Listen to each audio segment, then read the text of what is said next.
পাচ্ছি। সূরা হুমাযা মোট আয়াত সংখ্যা ৯টি এবং এটি সূরা ১০৪ নম্বর সূরা, রুকু সংখ্যা ১টি। এটি ৩০ পারার অন্যতম একটি মাক্কি সূরা। এই সূরার যে নামকরণ করা হয়েছে, এটা এই সূরার শাব্দিক নামকরণ করা হয়েছে, সূরা থেকে এটা নামকরণ করা হয়েছে।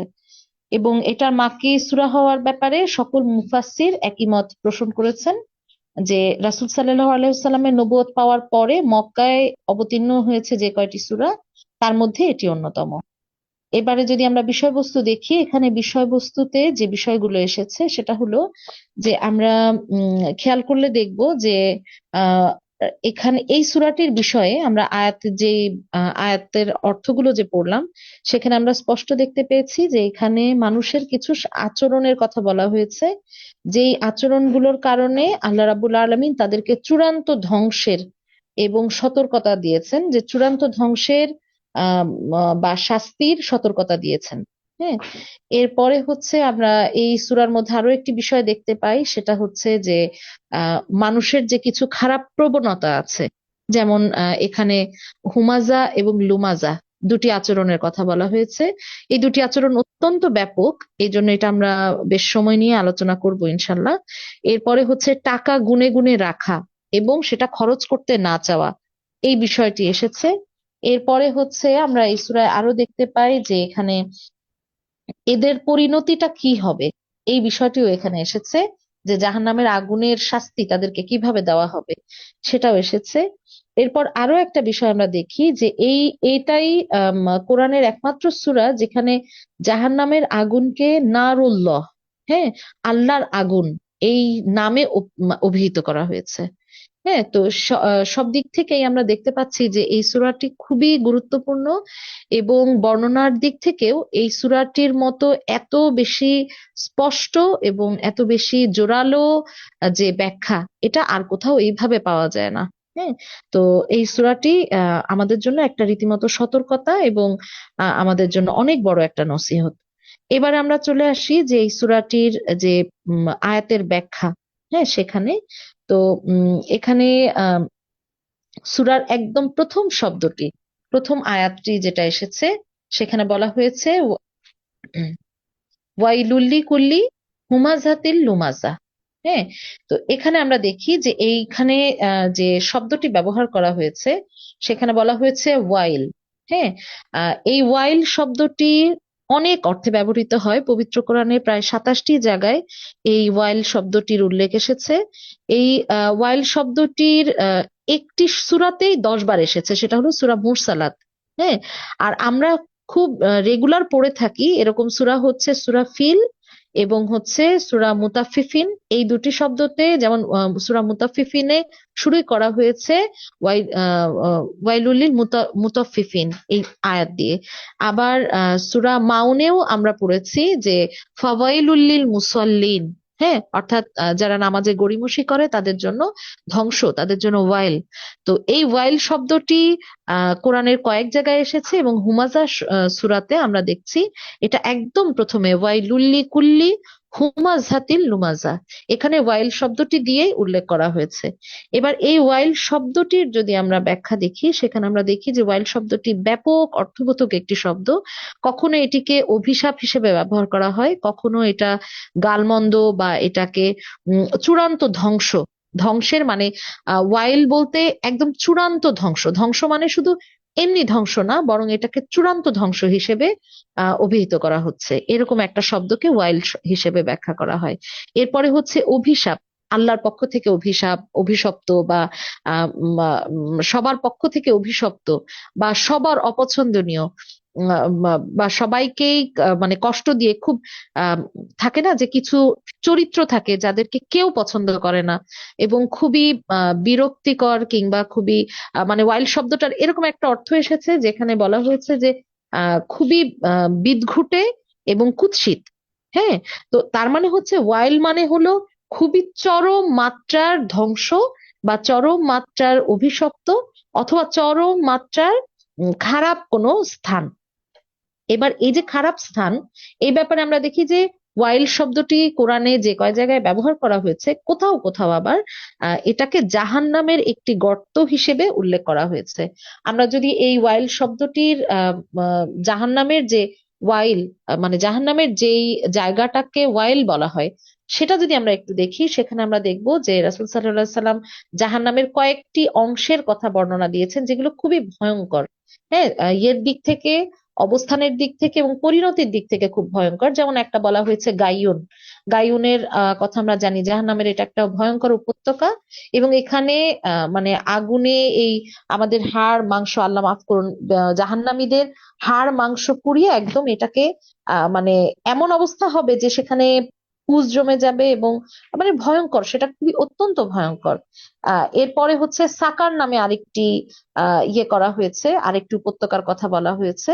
সাকারের কথাও বলা হয়েছে, এটাও খুবই জঘন্য একটা উপত্যকা, যেখানে আহ যারা নামাজের ব্যাপারে শিথিল, বা যারা নামাজ ঠিক মতো পড়ে না, তাদেরকে এই সাকারের কথা বলা হয়েছে। পবিত্র কোরআনের সূরা মুদ্দাসিরে বলা হয়েছে যে আমি দাখিল করব সাকারে। তুমি কি জানো সেই সাকার কি? যা জীবিতও রাখবে না, আবার একেবারে মৃতও করে ছাড়বে না, গায়ের চামড়া ঝলসিয়ে দেবে। সেখানে নিয়োজিত আছে 19 জন ফেরেশতা। আল্লাহ আমাদেরকে মাফ করুন। এরপরে আমরা দেখি সূরা ওয়াইলের ব্যাপারে এসেছে সূরা মাউনের 4-5 নম্বর আয়াতে যে অতএব সেই সালাত আদায়কারীদের জন্য এই ওয়াইলের সংবাদ দাও, যারা তাদের সালাতের ব্যাপারে উদাসীন, হ্যাঁ, বেখবর বা গড়িমসি করে, এদেরকে বলা হয়েছে। তো এখানে এই ওয়াইল শব্দটা জাহান্নামের একটা উপত্যকা বা জাহান্নামের একটি স্থান হিসেবে বর্ণনা করা হয়েছে। সাহাবীদের মতে এই ওয়াইল হচ্ছে এমন একটা জায়গা যেখানে জাহান্নামীদেরকে মানে অনেক যেটা অনেক বেশি জীবজন্তু এবং সাপ থাকবে। এবং মানে এভাবেই সাহাবীরা বর্ণনা করেছেন যে আহ সেই সাপ এবং জীবজন্তুরা খুবই বিষাক্ত হবে। তাদের মানে প্রতিটা কামড়েই আসলে একজন ব্যক্তির সেটা মৃত্যুর জন্য যথেষ্ট। মানে সে একটা কামড়েই তার শরীরের সমস্ত মাংস ঝলসে যাবে, এরকম একটা ভয়ঙ্কর একটা বিষ তাদের ইয়েতে থাকবে।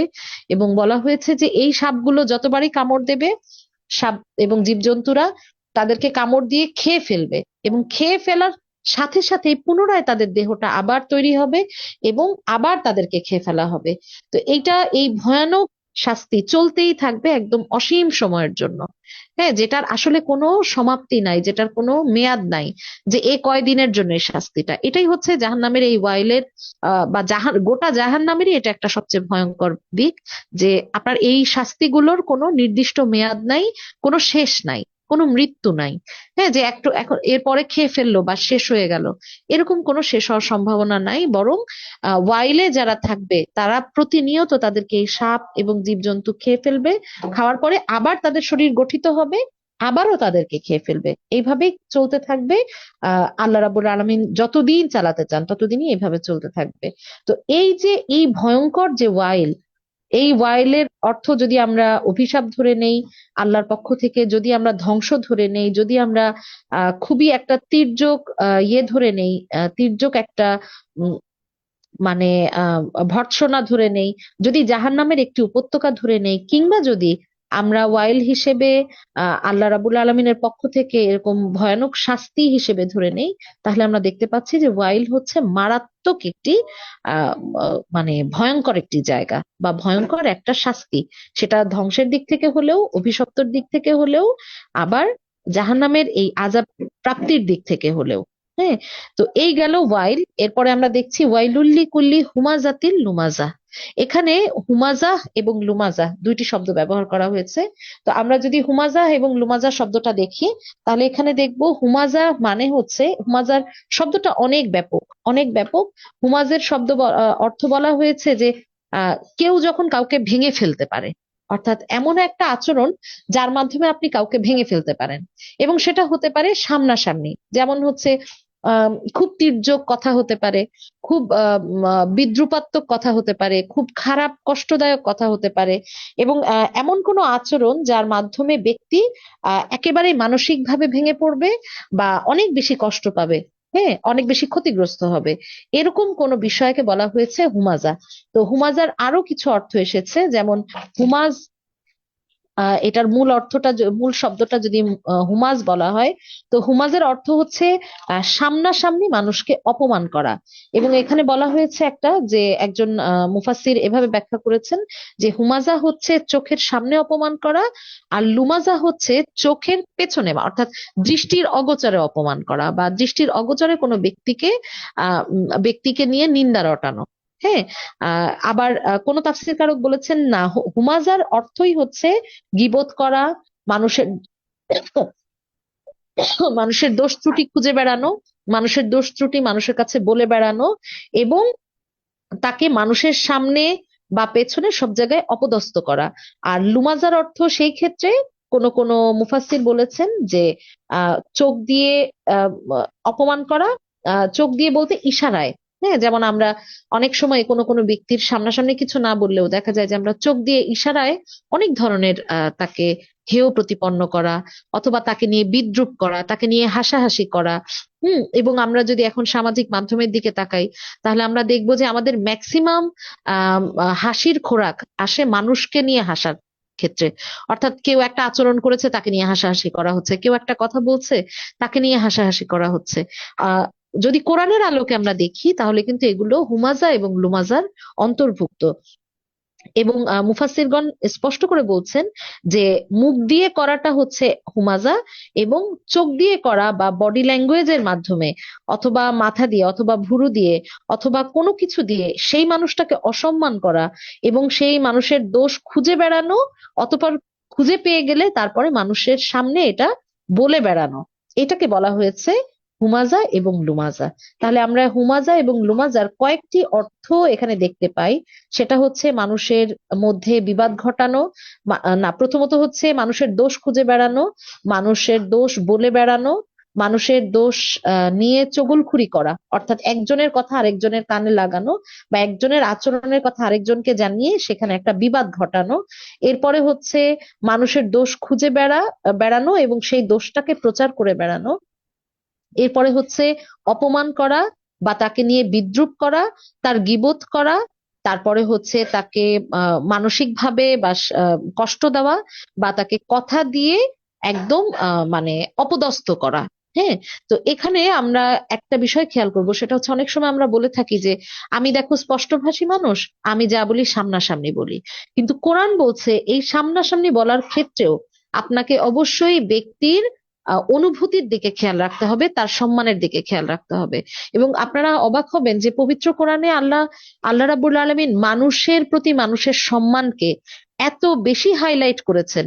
এখানে তিনি কোনো আহ, মানে ধর্ম, বর্ণ, শ্রেণী কিচ্ছু কিন্তু উল্লেখ করেননি। এমন না যে একজন মুসলিম চাইলেই ইচ্ছামতো একজন হিন্দুকে অপমান করতে পারবে, বরং তাকে সব অবস্থায় একজন বলা হয়েছে একজন ব্যক্তির মানে একজন মুসলিম ব্যক্তির জন্য আরেকজন মুসলিম ব্যক্তির ইজ্জত, সম্মান, এগুলো হচ্ছে তার কাছে আমানত স্বরূপ। হ্যাঁ। অর্থাৎ সে চাইলেই তাকে অপমান করতে পারবে না, চাইলেই তাকে যেখানে সেখানে অপমান করতে পারবে না। আবার একজন বিধর্মী, ধরেন একজন হিন্দু, একজন খ্রিস্টান, একজন বৌদ্ধ, এদের ব্যাপারেও আমার এই সুযোগটা নাই যে আমি তাকে জনসম্মুখে ইচ্ছা মতো অপমান করতে পারবো। বরং আমাকে কি করতে হবে, তার সম্মানের দিকে খেয়াল রেখে তার সামনে এবং তার পেছনে এমন কোনো কথা বলা যাবে না যেটার কারণে সে ক্ষতিগ্রস্ত হতে পারে। হ্যাঁ। এখানে আমরা গীবতের ব্যাখ্যায় যাব না, কারণ গীবত আমরা সবাই জানি যে গীবত হলো কোনো মানুষের মানে অগোচরে তাকে নিয়ে আলোচনা করা। এমনকি সেটা যদি তার শারীরিক কোনো ত্রুটি বিচ্যুতি নিয়েও আলোচনা হয়, সেটাও কিন্তু গীবতের অংশ, মানে অন্তর্ভুক্ত। তাহলে আমরা দেখছি যে এখানে আল্লাহ রাব্বুল আলামিন নিয়মটা এত সুন্দর করেছেন যে আপনি সমাজে চলতে গেলে আপনি আরেকজন মানুষের প্রতি শ্রদ্ধা না রেখে চলতে পারবেন না, আপনাকে অবশ্যই তার প্রতি শ্রদ্ধা রাখতে হবে।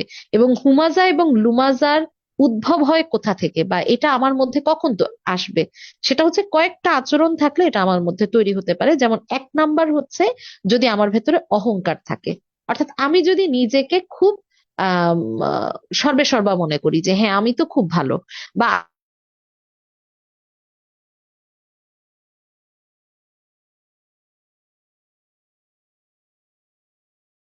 খুব ভালো আমলের অধিকারী, আমি তো খুব ভালো কাজ, অহংকার। আচ্ছা, এই যে অহংকার, এই অহংকারের কারণে আমরা হচ্ছে মানে অনেক সময় এই হুমাজা বা লুমাজার মানে অন্তর্ভুক্ত হয়ে যায়, আমরা এই কাজগুলো করে থাকি। দ্বিতীয়ত হচ্ছে, যদি আমাদের ইয়ের দিকে তাকাই আমরা, যদি আমরা আহ অহংকারের পরের যে আচরণটা, সেটা হচ্ছে ঔদ্ধত্য। হ্যাঁ, যখন আমি আমার নিজের কাজের ব্যাপারে অনেক বেশি কনফিডেন্ট হয়ে যাচ্ছি, তখন আমরা কি করছি, যে ঔদ্ধত্য পেশ করছি। অর্থাৎ মানে, তোমার কত বড় সাহস, তুমি কিভাবে এটা করো, হ্যাঁ, এটা তো আমি করতে পারি, বা এটা তো আমার একটা জিনিস। তো এইভাবে যখন আমরা নিজেকে খুব বেশি ঔদ্ধত্যর সাথে যখন আমরা আচরণ করি, অন্যকে তুচ্ছ তাচ্ছিল্য করি, অন্যকে হেয় প্রতিপন্ন করি, তখন এই বৈশিষ্ট্যগুলো আমাদের একদম স্বভাবজাত হয়ে যায়, এবং আমরা যেখানেই যাই সেখানে গিয়ে আমরা এই আচরণগুলো করতে থাকি। তৃতীয়ত যেটা, সেটা হচ্ছে হিংসা বিদ্বেষ। হিংসা বিদ্বেষের কারণে আমরা অনেক সময় এই কাজগুলো করে থাকি। যেমন ধরেন, আমরা অনেক সময় এরকম করে থাকি যে কোনো ব্যক্তি হয়তো আমার চেয়ে একটু উপরে উঠে যাচ্ছে, বা কোনো ব্যক্তিকে আমার মানুষ অনেক পছন্দ করছে, এটা আমার ভালো লাগছে না। এখন ভালো যেহেতু লাগছে না, সেজন্য আমি হচ্ছে তাকে অপদস্থ করার জন্য খুঁজে খুঁজে তার দোষ ত্রুটিগুলো মানুষের সামনে প্রকাশ করে দিচ্ছি। তার অতীতের গুণা, কিংবা তার বর্তমান সময়ের কোনো ভুল, হ্যাঁ, তার অন্যান্য ক্ষেত্রে হয়তো তাকে আমি পারিবারিক ভাবে চিনি, তো তার ব্যক্তিগত কিছু ত্রুটি বিচ্যুতি, তার শারীরিক সমস্যা, তার মানসিক সমস্যা, কিছু জিনিস বা তার দুর্বলতার জায়গাগুলো, এগুলো আমি মানুষের সামনে বলে দিলাম। তো এগুলোকে বলা হয়েছে হুমাজা এবং লুমাজার অন্তর্ভুক্ত। তার মানে আমরা দেখছি, তিনটা আচরণ যদি আমার ভেতরে থাকে, তাহলে আমি এই হুমাজা এবং লুমাজার অন্তর্ভুক্ত হতে পারি, এবং এই ওয়াইল অর্থাৎ ধ্বংস আমার জন্য নেমে আসতে পারে। সেই এক নাম্বার হচ্ছে অহংকার, দুই নাম্বার হচ্ছে ঔদ্ধত্য, ঔদ্ধত্যপূর্ণ আচরণ, তিন নাম্বার হচ্ছে হিংসা বিদ্বেষ। এবং এই তিনটার কারণে অনেক সময় দেখা যায় যে আমরা উম অপর মুসলিমের পোশাক বা হিজাব নিয়েও কিন্তু আমরা অনেক সময় মজা করে থাকি। যেমন কোনো অনেক বোন আছেন যে খুব কঠোর পর্দা করে থাকেন, অনেক ভাই আছেন যারা অনেক লম্বা দাড়ি রেখে থাকেন, বা অনেকে আছেন যে ইবাদতের বিভিন্ন পদ্ধতি অবলম্বন করেন। আসলে মুসলিম হিসেবে আমাদের কিন্তু কোনো অধিকারই নাই যে আল্লাহর সাথে কোনো বান্দার সম্পর্কের ব্যাপারে আমরা কথা বলতে পারি। হ্যাঁ, যদি সে টোটালি আল্লাহর বিধান লঙ্ঘন করে স্পষ্টভাবে, আমরা তাকে উপদেশ দিতে পারি। কিন্তু আসলে জবাবদিহির জায়গাটা, ধরেন আপনার সামনে দিয়ে একজন বেপর্দা নারী হেঁটে যাচ্ছে, আপনার কোনো রাইটই নাই আপনি তাকে নিয়ে হাসাহাসি করবেন। আমাদের কোনো অধিকারই নাই যে আমাদের প্রতিবেশী কোনো আজে বাজে কাজ করছে, আমরা সেটা নিয়ে নিজেরা ঘরে আলোচনা করব। আমি যেটা করতে পারি সেটা হচ্ছে, আমি তাকে একবার সতর্ক করতে পারি, তাকে অবশ্যই আমি দাওয়াত দিতে পারি, কিন্তু তাকে নিয়ে আলোচনা করা, সমালোচনা করা, তাকে নিয়ে নিজেদের মধ্যে গসিপ করা, তাকে নিয়ে হাসি ঠাট্টা করা, হ্যাঁ, যেমন অনেক সময় দেখা যায় যে পর্দার আমরা এখন অনেক রকম ধরন দেখে থাকি। অনেকে আছে শার্ট প্যান্ট পরে, উপরে হিজাব পরে। আমরা যারা সকালে বের হই, দেখবেন প্রাইভেট ইউনিভার্সিটির অনেকে থাকেন যারা শার্ট প্যান্ট পরছেন, গেঞ্জি ফুল প্যান্ট পরছেন, ওপরে আবার হিজাব পরছেন। এখন আপনি আপনার পাশের ব্যক্তিকে বলতেই পারেন যে, বাহ, এ আবার কেমন পর্দা, হ্যাঁ, এরকম পড়লো আবার ওরকমও পড়লো। তাহলে আমাদেরকে সতর্ক হতে হবে, কারণ আসলে ওই ব্যক্তি কোন প্রেক্ষাপটে কিভাবে কি পড়ছে আমরা জানি না। অনেকে মুখ খুলে পর্দা করেন, অনেকে মুখ ঢেকে পর্দা করেন, অনেকে চোখও ঢেকে রাখেন, অনেকে একদম হাত পা মোজা পরেন, পুরো কিছুই দেখা যায় না। হ্যাঁ, এবং অনেকে আছেন যারা ঘর থেকেও বের হন না। তো এই যে বিভিন্ন শ্রেণীর মানুষ বিভিন্ন ভাবে আল্লাহর ইবাদত করার চেষ্টা করছে, আমরা তার কাছ থেকে জানতে পারি, তাকে পরামর্শ দিতে পারি, বা আমার অনুভূতিটা আমি শেয়ার করতে পারি। কিন্তু তাকে নিয়ে হাসি ঠাট্টা করা, তাকে নিয়ে আলোচনা করা, তাকে নিয়ে কুৎসিত মন্তব্য করা, তাকে নিয়ে ফেসবুকে লেখালেখি করা, অথবা তাকে নিয়ে জনসম্মুখে আহ অপমান অপদস্থ করার মতো কোনো ঘটনা ঘটানো, এটাই মূলত হুমাজা এবং লুমাজার অন্তর্ভুক্ত। আশা করি আমি বুঝাতে পেরেছি এখানে মূল বিষয়টা কি। এবং এই ব্যাপারে ইমাম হাসান আল বসরির একটি ঘটনা আমরা সবাই হয়তো কম বেশি জানি, তারপরে এটা আমাদের মনে রাখা দরকার। সেটা হচ্ছে, একবার ইমাম হাসান আল বসরি উনি রহিমাল্লাহু, উনি বাজারে গেলেন। তো বাজারে গিয়ে উনি দেখলেন যে বাজারে হচ্ছে ফল বিক্রেতারা ওনাকে নিয়ে কথা বলছে। তো উনি যখন গেলেন, তখন বলা হলো যে, আল্লাহ, আপনি এসেছেন, আপনি জানেন না একটু আগে এক ব্যক্তি এসেছিল, সে তো আপনাকে নিয়ে নানান মন্তব্য করেছে। তো যখন তিনি এই কথাটা শুনলেন, তখন তিনি চট করে কিছু ফল কিনলেন। ফল কিনে ও বললেন যে, আচ্ছা ঠিক আছে। তো ফল কিনে দোকানদাররা সবাই অবাক হলো যে, কি ব্যাপার, আমরা তাকে বললাম, উনি খেপলেনও না, কিছু বললেনও না, ব্যাপারটা কি। হ্যাঁ, তো সবাই অবাক হয়ে গেল। এর মধ্যে উনি কি করলেন, উনি হচ্ছে ওই যে ব্যক্তি তার দোষ ত্রুটি বিভিন্ন জায়গায় বলে বেরিয়েছে, উনি তার বাসায় গেলেন। বাসায় গিয়ে তাকে বললেন যে আহ সে তো তাকে দেখে একটু রীতিমতো ভয়ই পেয়ে গেছে যে না জানি উনি এখন কি করেন। তো যখন তাকে দেখলো তখন মানে ইমাম হাসান বসরিকে দেখে ওই লোক একটু ভয় পেয়ে গেল। আর ওদিকে ইমাম হাসান বসরি হেসে দিলেন, হেসে দিয়ে বললেন যে আমি তোমার জন্য কিছু ফল এনেছি। আসলে তুমি আমার যে উপকার করেছো, এটার উপকারের মানে প্রতিদান দেওয়াটা তো আমার আয়ত্তের বাহিরে। তুমি আমার জন্য যা করেছো, তুমি আমাকে যা দিয়েছো, এটা তো আমি তোমাকে ফেরত দিতে পারবো না। তো ওই লোক অবাক হয়ে গেল যে কি ব্যাপার, আমি তাকে আবার কখন কি দিলাম? কারণ সে তো গীবত করে এসেছে, সে তো জানে যে উনি পারলে ওনাকে একবারে হয়তো বা মানে হয়তো মাইট দেবেন বা কিছু একটা, স্বাভাবিক যেটা হয় যে রেগে যাবেন, কোনো প্রতিক্রিয়া ব্যক্ত করবেন।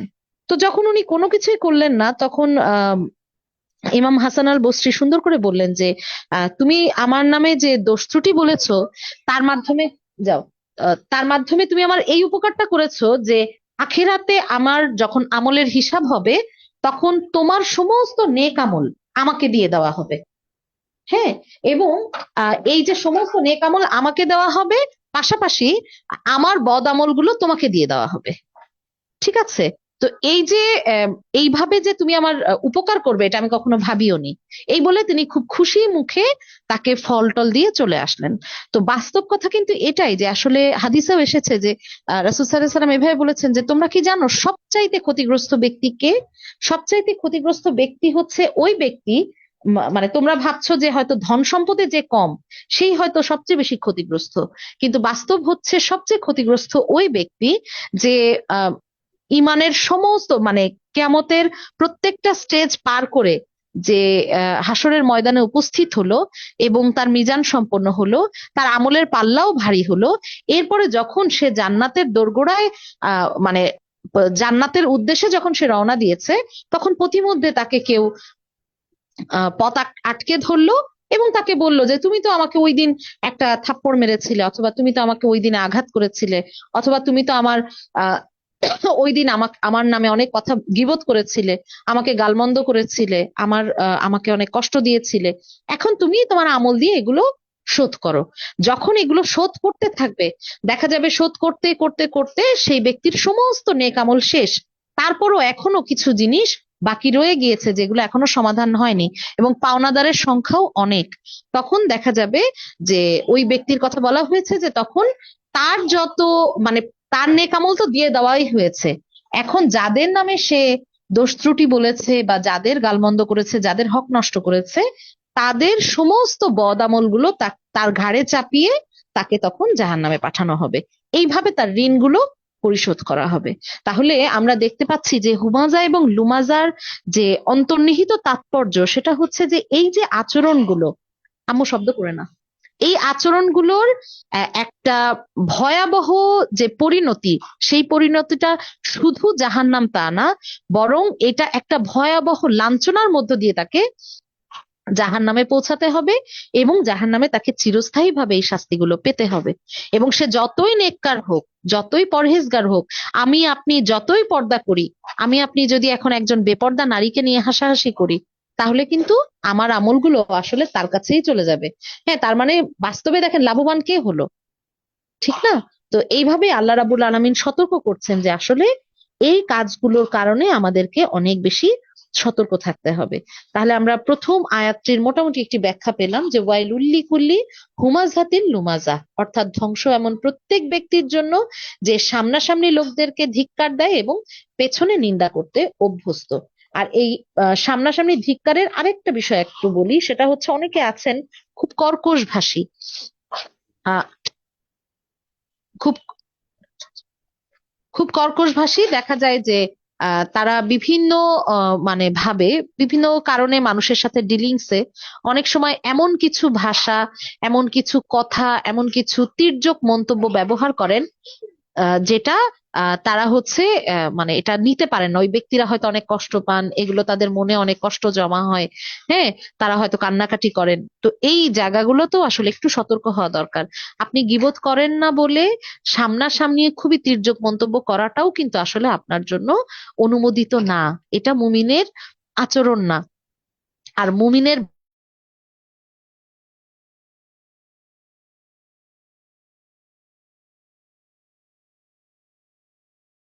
কাজে আমাকে এই আচরণটা এরপরে যে অংশটা সেটা হচ্ছে যে দ্বিতীয় যেটা সেটা বলা হয়েছে,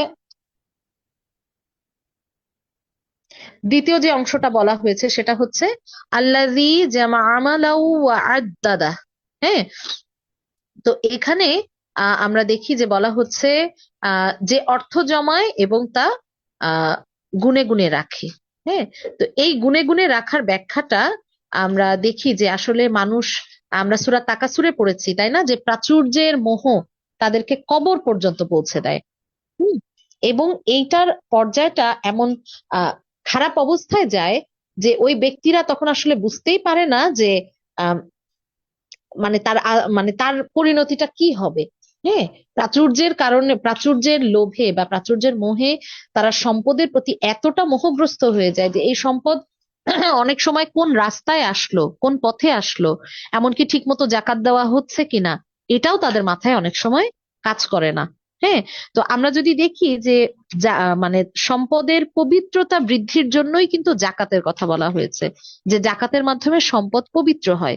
ধরেন আপনার ঘরে এমন কোনো কাপড় আছে যেটার মধ্যে বাচ্চাদের হয়তো আহ, মানে নাপাকি লেগে আছে, আপনি সেইটাকে আসলে কতক্ষণ রাখবেন? আপনি যদি একজন রুচিশীল মানুষ হন, স্বাভাবিক মানুষ হন, তাহলে আপনার কাজ হবে যত দ্রুত সম্ভব সেটাকে ধুয়ে রোদে নেড়ে দেওয়া, এবং এটাই একজন স্বাভাবিক মানুষের কাজ।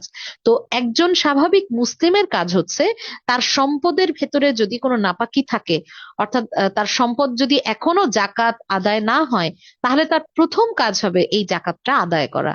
হ্যাঁ, অথচ আল্লাহ রাবুল আলমিন এই ওয়াইলের কথা বলছেন যে এই ওয়াইলের মধ্যে অন্তর্ভুক্ত হওয়ার দুইটা বড় কারণের মধ্যে একটা কারণ, যে একটা তো আমরা পেলাম হুমাজা এবং লুমাজা, দ্বিতীয় কারণটা হচ্ছে তারা সম্পদ গুনে গুনে রাখে এবং এটা নিয়ে কৃপণতা করে, বখিলি করে। হ্যাঁ, এবং আপনারা যদি পবিত্র কোরআনে দেখেন, পবিত্র কোরআনে মুমিনদের বৈশিষ্ট্যের মধ্যে ম্যাক্সিমাম এসেছে যারা মুমিনদের বৈশিষ্ট্যের ভেতরে এভাবে এসছে যে তারা আল্লাহর দেওয়া রিজিক থেকে খরচ করে।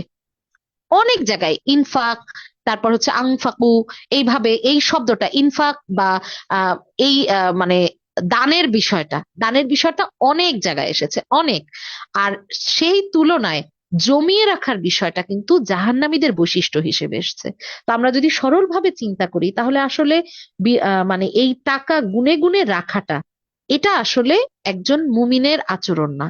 এখন হ্যাঁ, এই ক্ষেত্রে আপনাদের কিছু কথা অবশ্যই আসবে যে তাহলে ব্যাংকে আমরা টাকা রাখতেই পারি সেফটির জন্য, বিভিন্ন কারণের জন্য। এইটাকে কিন্তু আসলে এই অর্থে ওয়াইল বলা হয়নি, বরং এখানে বলা হয়েছে যারা সম্পদ জমা করে আর গুনতে থাকে। এখানে সম্পদ জমা করে মানে হচ্ছে যে যেখানে যা পেলো আগে জমা করলো, সেখানে যদি মানুষের হিস্সাও থাকে সেই হিস্সাও অনেক সময় আদায় করা হয় না। যেমন ধরেন অনেকের হক আদায় করা হয় না, এ টাকা পায় সে টাকা পায়, অথচ আপনি আপনার ব্যাংকে ফিক্সড ডিপোজিট করে রাখলেন। এটা কোনোভাবেই আপনার জন্য বৈধ না, বরং আপনার জন্য উচিত ওই টাকাটা আগে পরিশোধ করা। এক্ষেত্রে জমা করার ক্ষেত্রে আরো বিষয় এসছে যে অনেক নেক কাজের আহ্বান আসে অথচ ওই সময় আমরা টাকা খরচ করতে চাই না। তো এই যে টাকা জমা রাখা এবং টাকা গুনে গুনে দেখা, এটার মধ্যে যে একটা তৃপ্তি, এই তৃপ্তিটা কিন্তু তাদেরই আসে যারা মনে করে যে দুনিয়াই তাদের শেষ, দুনিয়ায় তাদের দীর্ঘমেয়াদী একটা পরিকল্পনা আছে। ধরেন এই দুনিয়াকে নিয়ে তাদের অনেক স্বপ্ন, অনেক পরিকল্পনা। হ্যাঁ, অথচ আপনারা মানে আমরা সবাই জানি যে মৃত্যু যে কোনো সময় আমাদের কাছে আসতে পারে, আমরা যে কোনো সময় আল্লাহর কাছে সাড়া দিতে হতে পারে। তো সেই অবস্থায় আমরা কি এই সম্পদের জবাবদিহি আসলে ঠিকভাবে করতে পারবো কিনা? তো আল্লাহ রাবুল আলমিন এটাই বোঝাচ্ছেন যে প্রয়োজনে টাকা জমিয়ে রাখা এটা অপরাধ না, বরং এখানে অপরাধটা হচ্ছে যখন সম্পদ জমা করতে থাকা হয় এবং সেটা গুনে গুনে রাখা হয় অথচ খরচ করা হয় না। হ্যাঁ, অনেকে আছেন, আমরা এরকমও দেখেছি যে পরিবারের পেছনে টাকা খরচ করে না। হ্যাঁ, আবার এমন অনেক মহিলাও অনেক সময় আছেন যারা তাদের মানে টাকা, ধরেন কোনো মহিলা উপার্জন করেন, তিনি টাকা আর কোথাও খরচ করছেন না, শুধু জমাচ্ছেন, শুধুই জমাচ্ছেন। এটা তার একটা ভালো লাগা কাজ করে যে হ্যাঁ আমার অনেক টাকা আছে। হ্যাঁ, তো এই বিষয়গুলো একটু খেয়াল করা যে, তো এই যে এই বিষয়গুলো আমাদের খেয়াল করতে হবে যে আসলে সম্পদ জমা করা এবং সম্পদের প্রতি অতিরিক্ত মোহ, এই দুটাই আমাদেরকে দূর করতে হবে। এবং এটা আমরা জানি যে আল্লাহ রাবুল আলমিন মুমিনদের বৈশিষ্ট্য হিসেবেও বলেছেন যে তারা সম্পদ অপচয়ও করে না, আবার গলার সাথে হাত বেঁধেও রাখে না। হ্যাঁ, অর্থাৎ বখিলি করে না, কৃপণতা করে না, এটা একটা বড় ধরনের দোষ। এবং আমরা যদি জান্নাতীদের বৈশিষ্ট্য দেখি, বেশিরভাগই আমরা দেখবো তারা খরচ করে। আর জাহান্নামীদের বৈশিষ্ট্যের মধ্যে বেশিরভাগই এসেছে তারা কৃপণতা করে, তারা টাকা জমিয়ে রাখে, তারা গুনে গুনে রাখে। তো এই বিষয়গুলো একটু খেয়াল করা। এবং সম্পদ যারা জমা করে তারা কিন্তু মূলত তাদের সম্পদের বরকত পায় না। হ্যাঁ, যেহেতু সেটার অনেক সময় দেখা যায় যে এগুলো ঠিক মতো হক আদায় করা হয় না, জাকাত আদায় করা হয় না, এই জন্য বরকত উঠে যায়। তো এই জন্য এই বিষয়গুলোকে খুব দ্রুত অ্যাক্টিভ করে ফেলা, হয়তোবা আমার টাকা প্রয়োজন, তাহলে সেটা দিয়ে স্থায়ী কোনো সম্পত্তি করে ফেলা যেটাতে আমাদের বসবাসের জন্য, যেমন একটা ফ্ল্যাট কিনে ফেলতে পারেন, একটা বাড়ি করে ফেলতে পারেন, বা একটা এমন কোনো কাজে, প্রোডাক্টিভ কাজে লাগাতে পারেন যেটা আপনার পরিবারের পেছনে সাদাকা হিসেবে অন্তর্ভুক্ত হবে। কিন্তু এটাকে বিনা কারণে জমিয়ে রাখাটা, এটা আল্লাহ রাবুল আলামিন পছন্দ করেননি। আচ্ছা, এরপরে যে বিষয়টা সেটা হচ্ছে যে আক্রমণ করা। মানে দেখা যায় যে অন্যের অন্যের ব্যাপারে, মানে এখানে একটা সুন্দর বিষয় এসেছে যে এই যে ওয়াইলুল্লি কুল্লি হুমাজাতি লুমাজা, এরপরে কিন্তু এই সম্পদ জমার বিষয়টা এসেছে। তো তার মানে ধ্বংসটা, ওই ধ্বংসের সাথে এই তিনটা বৈশিষ্ট্যই একসাথে আসলো। এবং এখানে একটা জিনিস সুন্দর করে বলা হয়েছে যে এখানে সম্পদ পুঞ্জীভূত করা আর নিজের ব্যক্তিগত দোষ ত্রুটিও জমা করতে থাকা, এটা অনেকটা সাদৃশ্যপূর্ণ। হ্যাঁ, এবং এই সাদৃশ্যপূর্ণ হওয়ার কারণে বাস্তবে যেটা হয় সেটা হচ্ছে যে মানুষ আসলে যখন নিজের কোনো কিছু ঢেকে রাখতে চায় তখনই সে অন্যকে অ্যাটাক করে। ঠিক আছে, অন্যের বিষয়টা বেশি তুলে আনে। এবং এটাই এখানে বলা হয়েছে যে যারা নিজেদের দোষ ত্রুটি ঢাকতে চায় তারাই মূলত এই সম্পদ, নিজেদের সম্পদ গুণে রাখে, এবং তারা অন্যের পেছনে লাগে এবং অন্যকে মানুষের সামনে হেয় প্রতিপন্ন করে। তো এই দুটি আয়াত থেকে আমরা এই মোটামুটি বিষয়টি পেলাম। তৃতীয় আয়াতে বলা হয়েছে, আহ তৃতীয় আয়াতটা যদি আমরা দেখি তাহলে দেখছি এখানে লেখা আছে ইয়াহসাবু আন্না মালাহু আখলাদা। হ্যাঁ, সে মনে করে তার অর্থ সম্পদ চিরকাল থাকবে। হ্যাঁ, এই চিরকাল থাকবে বলতে যখন সে অর্থ জমা করে তখন অনেকের ক্ষেত্রেই দেখা যায় বাস্তবে আল্লাহর ভয়টাও কমে যায়। অর্থাৎ একটা দাপট চলে আসে, একটা দাম্ভিকতা চলে আসে। এই দাম্ভিকতাটা তাকে জমিনে নত হতে দেয় না, তার মধ্য থেকে বিনয় কেড়ে নেয়। এবং যখন সে সম্পদে অনেক বেশি ভারী হয় তখন তার ভেতরে একটা আস্তে আস্তে ভেতরে সূক্ষ্ম একটা অহংকার কাজ করে, যার ফলে সে মনে করে যে সে হয়তো চিরন্তন একটা জীবনের অধিকারী হয়েছে। এটার খুব সহজ উদাহরণ হচ্ছে যেমন যে কোনো রোগেও সে খুব দমে যায় না, তার কাছে মনে হয় আচ্ছা আমার এই রোগ হয়েছে, ঠিক আছে এটার তো চিকিৎসা করা, আমার তো টাকা আছে, আমি এখন তাহলে সবচেয়ে বাংলাদেশের সবচেয়ে ভালো মানের হসপিটালে আমি চিকিৎসা করব, আমি সবচেয়ে ভালো দেশে, সিঙ্গাপুর হোক, ব্যাংকক হোক, থাইল্যান্ড হোক, যেখানে হোক, আমি সেখানে যাব এবং সেখানে গিয়ে আমি চিকিৎসা করাবো। এই যে আহ এটা এটা একটা স্বাভাবিক পরিণতি যে যার সম্পদ থাকে, এই সম্পদ থাকার ফলে তার ভেতরে অনেক সময় আল্লাহর ভয়টা আস্তে আস্তে কমে যায়। হ্যাঁ, আমি বলছি না যে চিকিৎসা করানোটা খারাপ, আমি বলতে চাচ্ছি যে যখন আমাদের অর্থ অনেক বেশি হয়ে যায় তখন আমাদের আল্লাহর ভয়টা কিছুটা কমে আসে, কারণ আমরা অন্য কিছুর উপর ডিপেন্ড, মানে এই অর্থের উপর ডিপেন্ডেন্ট হতে শিখি। আমাদের মনে হয় যে এই অর্থটা আমাদেরকে অনেক বিশাল একটা শক্তি দিয়ে দিল, এবং আমরা কোথাও নত হতে পারি না। যেমন বলা হয়েছে যে তোমরা জমিনে দম্ভ ভরে চলাফেরা করো না, তোমরা জমিনে দম্ভ ভরে চলাফেরা করো না, অর্থাৎ জমিনে তোমরা বিনয়ী হয়ে হাঁটো।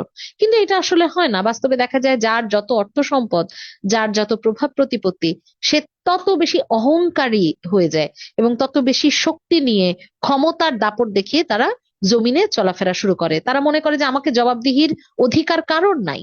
অথচ আপনারা দেখেন যে রাসূল সাল্লাল্লাহু আলাইহি সাল্লামের আমলে এবং তার পরবর্তী যে চার খোলাফায়ে রাশেদার আমল, সেই সময় আমরা কি দেখেছি? তারা যখন সম্পদে যত বেশি উচ্চে উঠেছেন তত বেশি সম্পদ দান করেছেন। আবার এমনও হয়েছে যে রাসূল সাল্লাল্লাহু আলাইহি সাল্লাম আব্দুর রহমান ইবনে আউফ, যাকে আমার মানে কল্পনায় তার চেহারাটাও ভেসে ওঠে, তার জীবনীটা এত বেশি আমার পড়া হয়েছে, যে রাসূল সাল্লাল্লাহু আলাইহি সাল্লাম তার মাথায় হাত বুলিয়ে দোয়া করেছেন যে হে রাব্বুল আলামিন, তুমি আব্দুর রহমান ইবনে আউফকে বেশি বেশি সম্পদ দান করো, যেন সে বেশি বেশি দান করতে পারে। অর্থাৎ তার দানের হাত এত প্রশস্ত ছিল, এবং তিনি ছিলেন মক্কার সম্ভ্রান্ত একদম প্রথম টপ লেভেলের মানে ধনী ব্যক্তি। কিন্তু তিনি যখন আল্লাহর কাছে হাজির হয়েছেন তার সম্পদ তেমন কিছুই ছিল না, কারণ তিনি অধিকাংশই দান করে গিয়েছেন।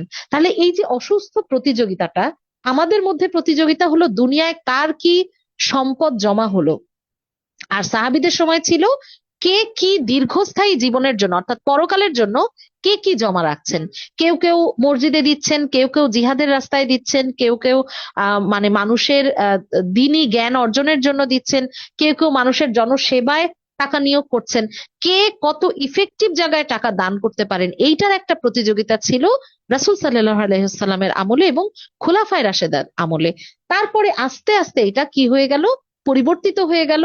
দুনিয়ার প্রয়োজনে আমরা দুনিয়ার টাকাগুলো খাটাতে শুরু করলাম, এবং তারপরে এখন ব্যাপারটা এমন হয়ে গিয়েছে যে সবকিছু ঠিক রেখে আমার হাতে যেটা একান্তই উদ্বৃত্ত, আমি শুধু ওই টাকাটা আল্লাহর রাস্তায় দান করি, যেটা আল্লাহরও আসলে পছন্দ করার কথা না। আমি জানি না আল্লাহ সেটা কবুল করবেন কিনা, কিন্তু হাবিল কাবিলের ঘটনা থেকে আমরা বুঝি যে আসলে আল্লাহ উদ্বৃত্ত বা একেবারেই যেটা আমার প্রয়োজন নাই সেই ধরনের ফেলনা কোনো আত্মত্যাগ, ফেলনা কোনো স্যাক্রিফাইস আল্লাহ রাব্বুল আলামিন কবুল করেন না। আল্লাহ পছন্দ করেন সবচাইতে প্রিয় জিনিসকে আল্লাহর পথে কোরবানি করা। তো এই যে আল্লাহর আহ, এই যে আল্লাহর ভয় কমে যাওয়া, এটার সাথে এই অর্থ সম্পদ জমিয়ে রাখার একটা কানেকশন আছে। দ্বিতীয়ত হচ্ছে মৃত্যুর ভয় কমে যায়, যার ফলে জবাবদিহিতার ভয়ও কমে যায়। এবং এই সম্পদ রক্ষণাবেক্ষণে আসলে এতটা সময়, এতটা ব্যয় হয় যে দেখা যায় যে ওটা রাখার জন্য আপনার একদম ছোটখাটো ধরেন আপনার যদি দুটো কাপড় থাকে, তিনটা কাপড় থাকে, আপনার রাখতে কতটা জায়গা দরকার, সেটা ব্যবস্থাপনা করতে আপনার কতটা সময় লাগবে। আর সেখানে যদি আপনার 30টা জামা থাকে, 30টা বোরখা থাকে, 30টা জুতা থাকে, এগুলো রক্ষণাবেক্ষণ, এগুলোর পরিষ্কার পরিচ্ছন্নতা, এগুলো সিলেক্ট করা, এগুলো ঠিক মতো পরিষ্কার করা, এগুলোর পেছনেই তো আপনার লম্বা একটা সময় চলে যাবে। তো এক্ষেত্রে দেখা যাচ্ছে যে আসলে মানে সম্পদ জমা করার ফলে এই সম্পদ তাকে একটা চিরন্তন জীবনের একটা অনুভূতি দান করে, যার ফলে তার কাছে মনে হয় যে এই দুনিয়ায় সে চিরকালই থাকতে এসেছে, এই দুনিয়াটা তার জন্যই। হ্যাঁ, তো এই জন্য এই সম্পদ জমানোর পেছনে যে দীর্ঘমেয়াদী দুনিয়া কেন্দ্রিক পরিকল্পনা, এখান থেকে আমাদেরকে বিরত থাকতে হবে। এবার আসেন আমরা দেখি যে এই যে তিনটা কাজ, হুমাজা, লুমাজা এবং উম সম্পদ জমা করে রাখা, এই তিনটা কাজের পরিণতির হিসেবে আল্লাহ কি বলছেন। আল্লাহ বলছেন কখনো নয়। অর্থাৎ ওই যে সে মনে করছে যে সে এগুলোকে জমিয়ে জমিয়ে খরচ করবে, আল্লাহ বলছেন কাল্লা লায়ুম বাযান্না ফিল হুতমা। হ্যাঁ, অর্থাৎ কখনো নয়, তাকে তো চূর্ণ বিচূর্ণকারী জায়গায় ফেলে দেওয়া হবে। এই চূর্ণ বিচূর্ণকারী জায়গায় শব্দে বলা হয়েছে হুতমা। হুতামা শব্দের অর্থ হচ্ছে, এখানে মূল শব্দের অর্থ হচ্ছে হাতম, মানে মূল শব্দটা, আরবি মূল শব্দটা হচ্ছে হাতম। এখানে হাতম মানে হচ্ছে ভেঙে ফেলা, পিষে ফেলা, একদম টুকরো টুকরো করে ফেলা। ঠিক আছে। তো জাহান্নামের বৈশিষ্ট্য হিসেবে বলা হয়েছে যে জাহান্নামের আগুন এতটাই ভয়াবহ হবে যে সেটার ভেতরে যা কিছু ফেলা হবে সেটাকে একদম মানে একদম পিষে ফেলবে, ভেঙে টুকরা করে একদম পিষে ফেলবে, তার কোনো অস্তিত্বও রাখবে না। তো এটা যদি বারবার হতে থাকে, অর্থাৎ সেই ব্যক্তি তো আবার জীবিত হবে, আবার তাকে মানে শারীরিক আকৃতি দান করা হবে, আবার তাকে হুতমা তাকে পিষে ফেলবে। তো এই ভয়ঙ্কর শাস্তিটাকে আল্লাহ রাব্বুল আলামিন বলছেন যে সে মনে করছে সে দুনিয়ায় স্থায়ী জীবন লাভ করলো, কিন্তু আল্লাহ বলছেন না, কখনো না। দুনিয়া তো সে স্থায়ী জীবন লাভ করবে না, বরং এই তিনটা কাজের কারণে তাকে হুতময় নিক্ষেপ করা হবে, যেখানে কি হবে, সে একদম চূর্ণ বিচূর্ণ হয়ে যাবে। ঠিক আছে। এবং তাকে কি করা হবে, মানে তাকে হুতময় কিন্তু রেখে দেওয়া হবে না, বলা হচ্ছে হুতময় তাকে ছুঁড়ে ফেলা হবে। হ্যাঁ, এখানে আরবি শব্দ বলা হয়েছে, আহ আহ, আমরা আরবি শব্দটা যদি দেখি তাহলে দেখবো যে কাল্লা লায়ুম বাজান্না। হ্যাঁ, লায়ুম বাজান্না এই অর্থটাই হচ্ছে ফেলে দেওয়া বা ছুঁড়ে দেওয়া। তো জাহান্নামের ওই ভয়ঙ্কর অগ্নি গর্ভে তাকে ছুঁড়ে ফেলা হবে।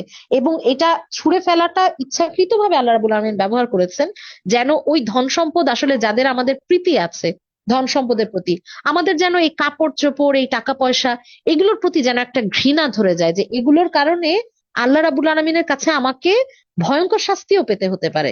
এবং বাস্তব জীবনে দেখা যায় যে দুনিয়ার জীবনে যাদের অনেক এই সমৃদ্ধি গুলো আছে, টাকা পয়সা আছে, বা যারা এগুলো জমিয়ে রাখে, আমরা বরং তাদেরকে দেখে আফসোস করি, আহা এটা তাদের আছে, ওইটা তাদের আছে। কিন্তু এই যে জমিয়ে রাখার প্রবণতা যে তাদেরকে আল্লাহর পথে দান থেকে বিরত রাখছে, তাদেরকে ভালো নেক কাজ থেকে বিরত রাখছে, তাদেরকে আল্লাহর প্রতি বিনীত হওয়া, আল্লাহর কাছে ক্ষমা চাওয়া, এগুলো থেকেও তাদেরকে বিরত রাখছে।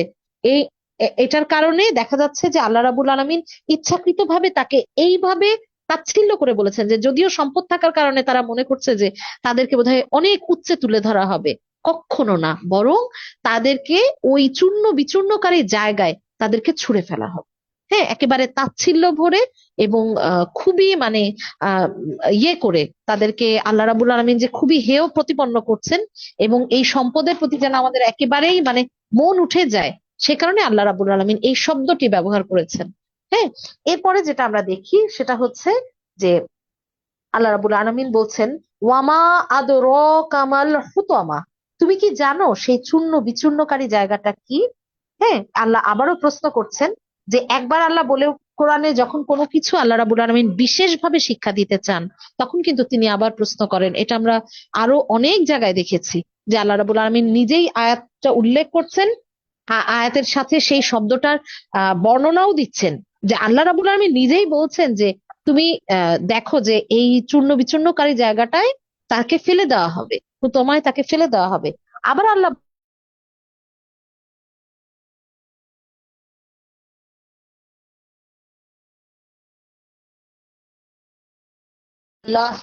মুকদাতুল্লাতি তাত্তালিউ আলাল আফইদা। হ্যাঁ, এখানে আমরা দেখছি যে নারুল্লাহ, এখানে বলা হয়েছে আল্লাহর আগুন। হ্যাঁ, আল্লাহর আগুন, আল্লাহর আগুনের কথা বলা হচ্ছে। কোরআন মাজিদের এই একটা সূরাতেই জাহান্নামের আগুনকে আল্লাহর আগুন বলা হয়েছে, আর কোনো জায়গায় জাহান্নামকে আল্লাহর আগুন বলা হয়নি। তো আল্লাহর আগুন বলার কারণ হচ্ছে যে এটা কতটা ভয়াবহ হতে পারে, কতটা ভয়াবহ হতে পারে আমরা যেন আন্দাজ করতে পারি। আল্লাহর আগুন মানে হচ্ছে প্রচন্ড ক্ষমতাধর সত্তা যখন কারোর উপর ক্রুদ্ধ হয়ে যান, তখন তাকে তার কি পরিণতি হতে পারে, এই ভয়াবহতা তুলে ধরার জন্য মূলত এখানে এই শব্দটি ব্যবহার করা হয়েছে, নারুল্লাহ।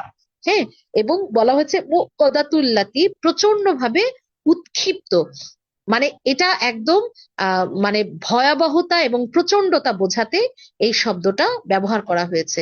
এবং মূলত এই অহংকার এবং আত্মম্ভরিতায় যারা মেতে থাকবে তাদের ব্যাপারে বলা হয়েছে যে আল্লাহ তাদের দিকে ক্রোধের দৃষ্টিতে তাকাবেন। আল্লাহ তাদের দিকে সুন্দর করে তাকাবেন না, বরং তাদের দিকে ক্রোধের দৃষ্টিতে তাকাবেন। এবং আমরা জানি যে আল্লাহ যার দিকে ক্রোধের দৃষ্টি দেবেন, তার কিন্তু আসলে আল্লাহর কাছে পার পাওয়ার মতো আর কোনো সুযোগই নাই। তো আল্লাহ রাবুল আলমিন এই কারণে সেখানে নিজের আগুনের বিষয়টি উল্লেখ করছেন, এবং তারপরে আল্লাহ বলছেন যা হৃদয় অভ্যন্তরে পৌঁছে যাবে। অর্থাৎ তাত্তালিউ আলাল আফইদা। হ্যাঁ, তাত্তালিউ আলাল আফইদা, এখানে আল্লাহ বলছেন যে আসল এই শব্দটির মূলে হচ্ছে ইত্তিলা। এই ইত্তিলা শব্দের অর্থ হচ্ছে আহরণ করা, আরোহণ করা, বা উপরে পৌঁছে যাওয়া। আর দ্বিতীয় অর্থ হচ্ছে অবগত হওয়া ও খবর পাওয়া। তো আফইদা শব্দটি হচ্ছে বহুবচন, এবং এই শব্দটা ফুয়াদ থেকে এসেছে, এর মানে হচ্ছে হৃদয়। তো বুকের ভেতরে যে হৃৎপিণ্ডটি আমাদেরকে সবসময় মানে একদম অভ্যন্তরে থাকে, বলা হচ্ছে যে সেইখানে পর্যন্ত এই আগুনের আঁচ পৌঁছে যাবে।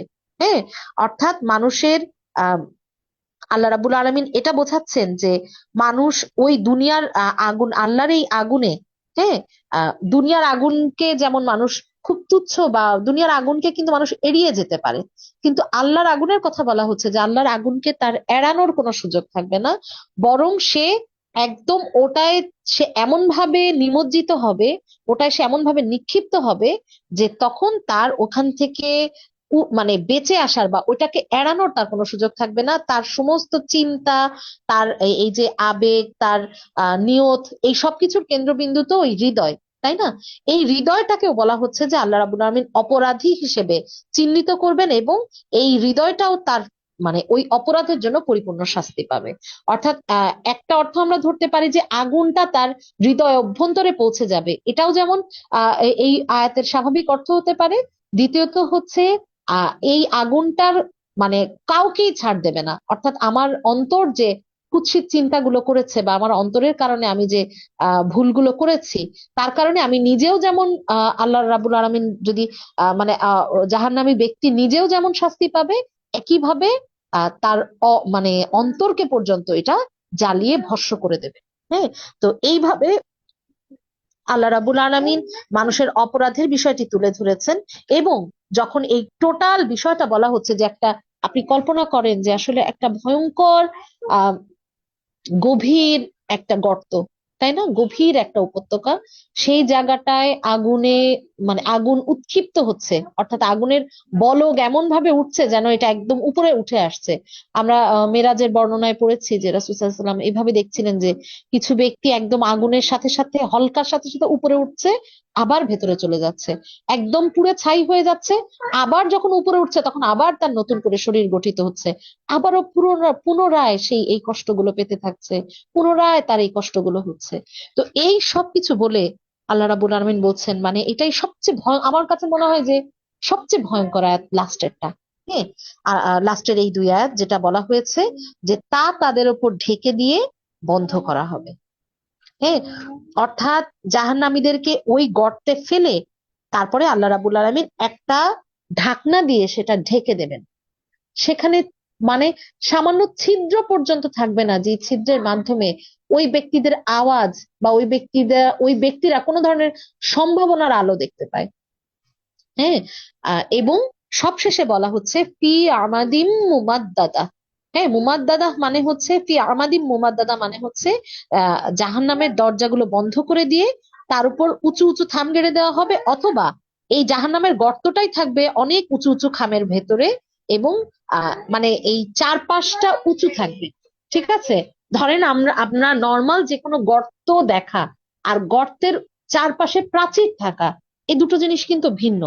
হ্যাঁ, গর্তের প্রাচীর থাকা এবং সেই প্রাচীরের ভেতরে অভ্যন্তরে গর্ত থাকা, উঁচু উঁচু থাম দিয়ে ঘেরাও করা, এবং সেটা ঢেকে দেওয়া, আর ভেতরে আগুন জ্বলতে, দাউ দাউ করে আগুন জ্বলতে থাকা, এটা মূলত আমাদেরকে একটা ভয়ঙ্কর শাস্তির ব্যাপারে স্মরণ করিয়ে দেয়। হ্যাঁ, তো প্রিয় বোনেরা, আসলে এইখানে এই সূরাটার ব্যাখ্যায় বাড়তি কিছু বলার সুযোগ নাই, এই কারণে যে এই পুরোটাই আমাদের হৃদয়কে কোরআনের সাথে অ্যাটাচড করার বিষয়। মানে আমি যত অ্যাটাচ করতে পারবো এই বিষয়টা, ততই আমার কল্পনা শক্তি আরো প্রখর হবে, তত আমি ভয়াবহতাটা উপলব্ধি করতে পারবো।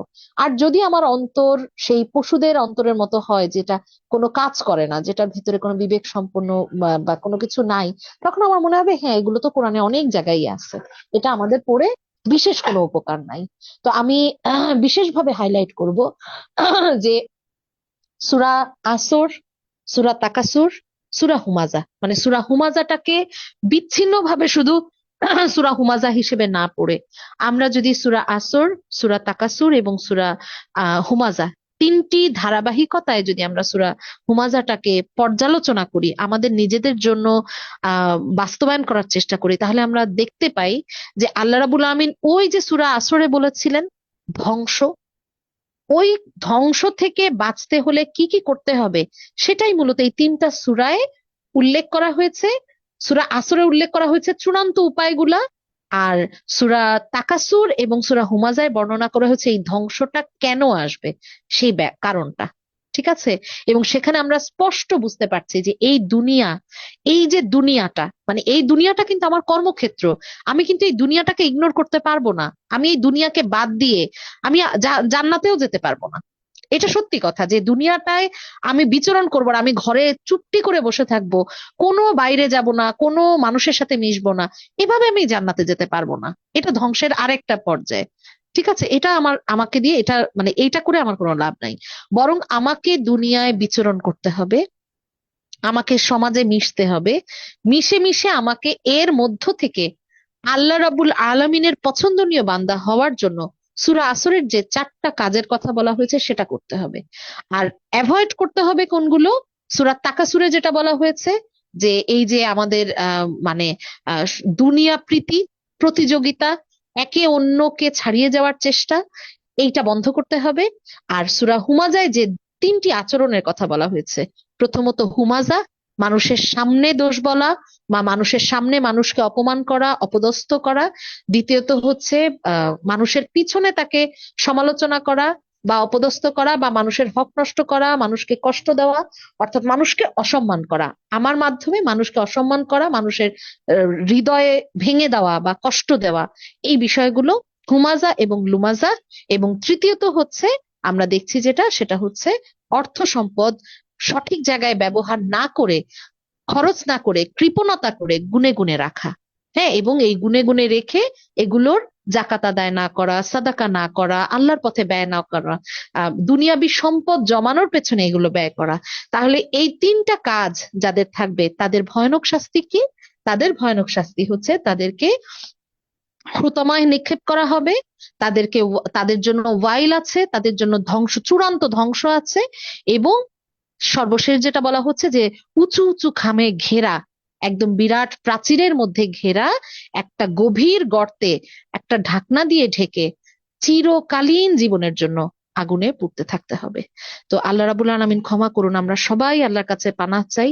আমরা মানুষের সাথে সম্পর্কের বিষয়টা আমরা যতটা সহজ ভাবে ভাবি, আল্লাহ রাবুল আলামিন সতর্ক করে দিয়েছেন অন্যের আচরণ, অন্যের ব্যাপারে, অন্যের হক নষ্টের ব্যাপারে এত অধিকার আল্লাহ রাবুল আলামিন কাউকে দেননি, কোনো মানুষকে দেননি। আপনি যেই হন না কেন, আপনার অধস্তন, আপনার সহকর্মী, আপনার দায়িত্বশীল, আপনার স্বাভাবিক আপনার যে কোনো কলিগস, আপনার বন্ধু বান্ধব, কাউকে নিয়ে আলোচনা করার, সমালোচনা করার, তাদেরকে নিয়ে পিছনে কথা বলার, তাদেরকে সামনাসামনি কষ্ট দেওয়ার, তাদেরকে নিয়ে বিদ্রূপ করার, হ্যাঁ, তাদেরকে অন্যের সামনে ছোট করার কোনো অধিকার আল্লাহ রাব্বুল আলামিন দেননি, কোনো অধিকার না। এই জন্য আমাদেরকে অনেক বেশি সতর্ক থাকতে হবে। সোশ্যাল মিডিয়ায় লেখালেখির ক্ষেত্রে সতর্ক থাকতে হবে। যে কোনো ভিডিওতে লাইক দেওয়ার আগে সতর্ক থাকতে হবে যে এটা কি নিয়ে ভিডিও। এটা যদি কোনো মানুষের শারীরিক গঠন নিয়ে হয়, এটা যদি কোনো মানুষের ইয়ে নিয়ে হয়, আমি সেখানে তো ঢুকবো না, সেটা দেখবো না। কারণ এটা তো ওই জাহান্নামে তাকে ছুঁড়ে ফেলা হবে, ওই বৈশিষ্ট্যের একটা একটা তো আমি কেন ওখানে যাব? এইভাবে আমার সামাজিক অবস্থানে, আমার পারিবারিক অবস্থানে আমি কোনোভাবেই কাউকে নিয়ে কোনো বিদ্রূপ, কোনো ঠাট্টা, কাউকে নিয়ে কোনো কোনো ধরনের কষ্ট দেওয়া, এটা থেকে আমাকে বিরত থাকতে হবে। যদি অলরেডি আমি এই কাজগুলো করে থাকি, তাহলে আমাকে ক্ষমা চেয়ে নিতে হবে। আর একটা শব্দ আমি বোধহয় বলা হয়নি, সেটা হচ্ছে চগলখুরি।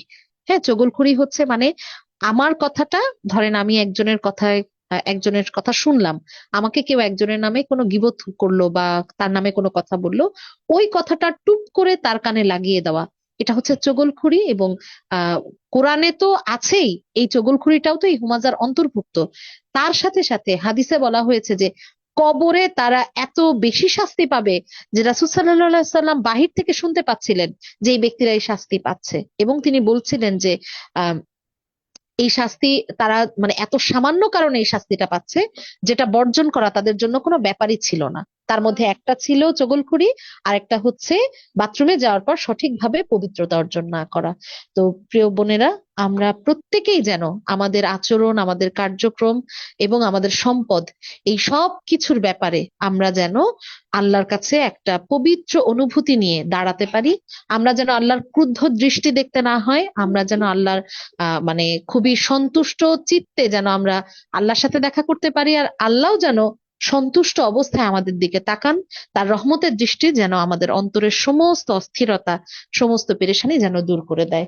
এই দোয়া রেখে আমি আমাদের আজকের রুহের প্রশান্তি গ্রুপের সূরা হুমাজার আলোচনা শেষ করছি। আল্লাহ রাব্বুল আলামিন আমাদের সবাইকে জান্নাতুল ফেরদাউসের প্রশান্তিময় বাগানে স্থান দান করুন, এবং আমাদের প্রত্যেককেই অনেক বেশি আহ মানে নিজেদেরকে নিয়ন্ত্রণ করার সক্ষমতা দান করুন, এবং কোরআনের এই শিক্ষাগুলো নিজেদের জীবনে বাস্তবায়ন করার তৌফিক দান করুন। তো প্রিয় বোনেরা, আমাদের পরবর্তী তাফসির অনুষ্ঠিত হবে ইনশাল্লাহ আগামী উম আজকে হচ্ছে আগামী 20 তারিখ, 20শে ডিসেম্বর আমাদের পরবর্তী তাফসীর অনুষ্ঠিত হবে ইনশাল্লাহ, 20শে ডিসেম্বর আসরের পরে। এবং যেহেতু রজব মাস চলে আসছে, আমরা জানি যে পবিত্র রমজান মাসের প্রস্তুতি শুরু করতে হয় একদম রজব মাস থেকেই, হ্যাঁ, আরো আগে থেকেই। তো এই কারণে আমরা রজব মাস থেকেই আমরা বেশ কিছু বিষয়, যেটা রমজান মাহে রমজান সংশ্লিষ্ট, এই বিষয়গুলো নিয়ে আমরা আলোচনা করব, যেন আমরা আমাদের জীবনকে অনেক বেশি আহ মানে ইফেক্টিভ করতে পারি আমাদের জীবনে, যেন এই শিক্ষাগুলো সঠিকভাবে কাজে লাগাতে পারি। তো ইনশাল্লাহ আমরা আমাদের আগামী প্রোগ্রামে আপনাদের সবাইকে আহ্বান করব। সেই সাথে আমি গ্রুপের লিংক দিয়ে দিচ্ছি। আমার এখানে যদি অন্য বোনরা থাকেন, যদি সহযোগিতা করেন, আমাদের হোয়াটসঅ্যাপ গ্রুপ আছে এবং আমাদের ফেসবুক গ্রুপ আছে। তো এই দুইটি গ্রুপের লিংক দিয়ে দিলে আপনারা যারা আজকে বিভিন্ন জায়গা থেকে জয়েন হয়েছেন, তারা যদি একটু সম্ভব হয় আমাদের গ্রুপে জয়েন হয়ে যাবেন, তাহলে রেগুলার আপনারা আমাদের তাফসির গুলোতে অ্যাটেন্ড করতে পারবেন ইনশাল্লাহ। আর আমাদের তাফসিরে মোটামুটি আমরা শুধু মহিলাদের জন্য রেখেছি, যেহেতু আমরা পর্দা করি। তো এই জন্য কোনো পুরুষ ভাইকে লিংক না দেওয়ার অনুরোধ, কোনো পুরুষ ভাইকে আমাদের গ্রুপের লিংক না দেওয়ার অনুরোধ থাকবে। তো প্রিয় বোনেরা, আমি আপনাদেরকে গৃহের প্রশান্তি 2 এই গ্রুপটির লিংক পাঠিয়ে দিচ্ছি। আপনারা যারা যারা গ্রুপে নেই বা কাউকে দিতে চাচ্ছেন, তারা এই গ্রুপে জয়েন হয়ে যাবেন ইনশাল্লাহ। মেসেজের অপশন পাচ্ছি না। মিলাপা, মেসেজের অপশন পাচ্ছি না এখানে। জি আপু, আসসালামু আলাইকুম। জি আপু, মেসেজ অপশন সম্ভবত দেওয়া হয়নি। আপনি যে লিঙ্কটা শেয়ার করেছে উনি ওখান থেকে অফ করেছেন। ও আচ্ছা আচ্ছা। আচ্ছা ঠিক আছে তাহলে। তাহলে আপা যারা বিভিন্ন জায়গা থেকে জয়েন হয়েছেন, ইনশাল্লাহ তাদের মাধ্যমেই পরবর্তীতে আবার গ্রুপ লিংক পেয়ে যাবেন ইনশাল্লাহ। তাহলে আমরা আমাদের বৈঠক শেষের দোয়ার মাধ্যমে আমাদের আজকে তাফসীর শেষ করছি। সুবহানাল্লাহি ওয়া বিহামদিহি, সুবহানাকা আল্লাহুম্মা ওয়া বিহামদিকা, আশহাদু আল্লা ইলাহা ইল্লা আনতা, আস্তাগফিরুকা ওয়া আতুবু ইলাইক। আসসালামু আলাইকুম ওয়া রাহমাতুল্লাহি ওয়া বারাকাতুহু।